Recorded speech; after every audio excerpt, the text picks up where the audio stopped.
Il-Partit Laburista kompla jiżvela aktar dettalji dwar it-tnaqqis ta' 40 miljun euro li għamel il-Gvern fil-budget ta' din is-sena.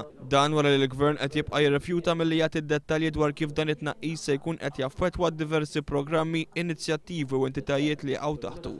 Mill-informazzjoni żvelata mill-Partit Laburista jirriżulta li l-qasam tal-benefiċċji soċjali u l-assistenza soċjali se jaraw tnaqqis ta' 2 miljun euro u nofs.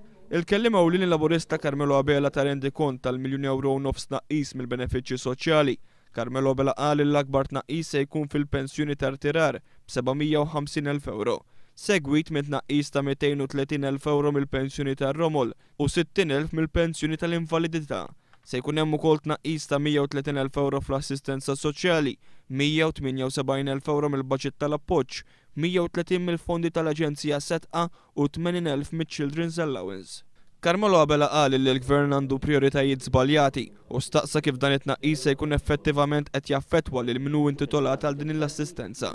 Min-naħa tagħha l-kelliema Laburista Justin Caruana qalet li fl-istess waqt li l-Gvern qed juża u jabbuża mill-qasam tal-familji u l-persuni b'diżabilità qed inaqqas il-fondi allokati għal dawn l-oqsma.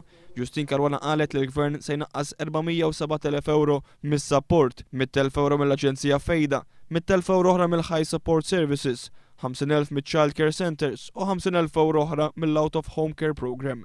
Se jkunu wkoll affettwati b'mod negattiv il-Kummissjoni Nazzjonali Persuni b'Diżabilità, l-Uffiċċju tal-Kummissarju tat-Tfal, il-Kummissjoni Nazzjonali dwar il-Familja u anke Children and Young Persons Advisory Board.